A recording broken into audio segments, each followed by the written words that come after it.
여러분, 인간에게는 몸과 마음이 있고 마음 위에는 영린체가 있으며 그 영린체가 들어가 살게 되는 영계에는 물론 육신이 살고 있는 현실 세계 어디든지 하나님은 실존하십니다. 그리고 인간은 참 사랑을 통해 하나님과 완전히 하나가 될 때 완성한 사람이 됩니다. 이런 관점에서 완전한 사람이란 비록 작은 개체의 모습일지라도 전체 역사를 대표한 존재요 또 미래의 모든 인을 대신한 존이기 때문에 천주적 가치를 지니게 되는 것입니다. 우리가 진정 인간의 이런 천주적인 가치를 안다면 생을 살아가면서 마음을 앞에 모시고 따라가는 삶을 살아야 할 것이라는 점이 확실해질 것입니다. 그래서 여러분의 인생은 여러분의 모든 언행은 물론 생각까지도 감지하여 알고 있는 것입니다. 스승보다 먼저 알고 부모보다 먼저 알고 하나님보다 먼저 아는 것입니다. 따라서 영원한 스승된 양심의 명령에 절대 복종하여 살기만 하면 여러분의 영생은 절대 보존되는 것입니다. 인간의 구조를 들여다보면 하나님 본래 인간을 이중 구조로 창조하신 것을 알 수 있습니다. 이형세계는 현상세계의 축소체로서 육신을 창조하시고 무형세계의 대표 준으로 계시기 위해 영린체를 창조하셨습니다. 따라서 인간은 지상계에서 한 100년쯤 살다가 육신의 기능이 다하면 자연스럽게 그리고 자연적으로 무형세계인 영계로 들어가게 되어 있는 것입니다. 이처럼 영계는 육신을 토로하여 살고 있는 우리의 눈으로 볼 수 없을 뿐이지 지상 생활이 자동적이고 필연적인 연장일 뿐입니다. 영계는 이처럼 완연히 존재하는 것입니다. 망상의 세계도 아니요 상상의 세계도 아닙니다. 이것은 인간의 선택권 밖에 있습니다. 좋다고 해서 가고 싶다고 해서 가지 않아도 되는 그런 세계가 아닙니다. 하나님이 영원하고 불변하신 분인 것처럼 당연히 창조하신 영계도 영원하고 불변한 것입니다.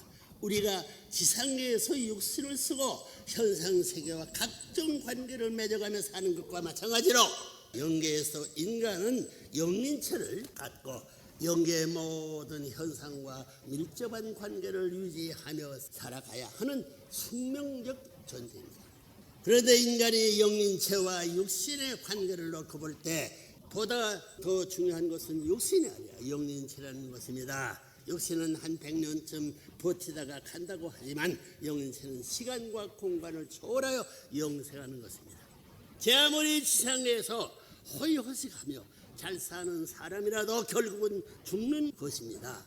따라서 여러분의 삶은 영적인 기준의 육적인 기준을 잘 조화시켜 영육에 합한 완성 실체를 이루어 살다가 가야 합니다. 여러분, 가을이 되어 창고에 들어가는 잘 익은 과일이 되기 위해서는 봄과 여름이라는 과정을 거치면서 자연계가 제공해주는 영양소와 주인이 자세한 보살핌이 절대로 필요합니다.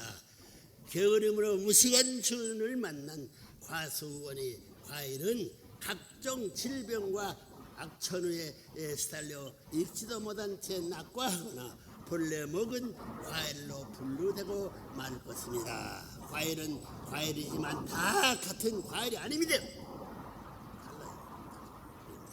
모든 과일이 다 시장에 내다가 팔 수 있는 완성품이 될 수 없다는 것입니다. 나무에서 완숙된 과일은 자동적으로 주인의 창고에 들어갑니다. 마찬가지로 인간의 영린체는 나무와 같은 입장인 지상계의 삶에서 완성을 보아야만이 자동적으로 무형세계인 영계의 천국에 들어가는 것입니다. 다시 말해서 인간은 육신을 쓰고 사는 지상계의 삶에서 완숙한 삶, 즉 이 땅에서 천국을 이루어 즐기며 살다가 가야 자동적으로 지상, 천상, 천국에 입성하게 된다는 것입니다.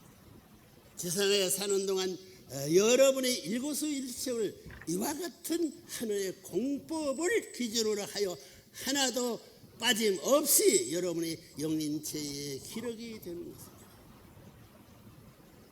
따라서 영계에 들어가는 여러분은 육계에서의 삶을 100% 수력된 영체의 모습입니다. 잘 익은 선한 삶이었는지, 벌레 먹고 썩은 악한 삶이었는지는 여러분의 영체에 적나라하게 나타난다는 것입니다. 하나님이 여러분의 심판주가 아니라 여러분은 스스로가 자신의 심판관이 된다는 뜻입니다. 이런 엄청나고 무서운 천리를 안다면 어찌 감히 지상계의 삶을 온갖 사탄의 유혹에 빠져 이기적이고 쾌락만을 쫓는 패덕의 삶으로 끝날 수 있겠습니까? 여러분의 영인체에 상처를 입히고 흠집을 내는 일은 목숨을 걸고 삼가야 할 것입니다. 천국행과 지옥행이 오늘 이 시간 여러분의 생각과 언행에서 결정지어지라는 사실을 확실히 명심하시기 바랍니다. 그런데 영린체 자체가 참사랑의 삶을 수다하고 실천할 수 있는 것이 아닙니다. 여러분의 영린체는 반드시 몸과 마음의 원활한 수수작용으로 전개되는 육신의 삶을 털어 한 참사랑의 삶을 통하여서야 성장하고 완숙하고 완성되는 것입니다. 그러나 여러분 속에는 겉사람과 속사람이 끊임없이 갈등하며 싸우고 있음을 부정할 수 없을 것입니다. 하나님께서 우리 인간을 그렇게 불완전한 상태로 창조하지 않았다는 것입니다. 겉사람된 육신의 위협을 과감히 떨쳐버리고 속사람된 양심의 길을 따라 인생 승리를 달성해야 할 것이 여러분의 인간된 의무요 책임이라는 것을 알아야 할 것입니다. 이와 같은 생을 사는 사람에게는 천운도 한껏 해주는 것이며 영체의 완성도 볼 수 있는 것입니다. 여러분, 천국은 어떤 것이며 지옥은 어떤 것 같습니까? 어떤 사람들이 들어가는 것이 천국일까요? 분명히 존재한다면 그것은 어디에 있는 것입니까? 하늘 저편에 은하가의 밖에입니까? 아니면 인간의 생성력의 소산입니까? 인간이라면 누구나 한 번쯤은 잠을 자여 검을 해본 내용이 있습니다.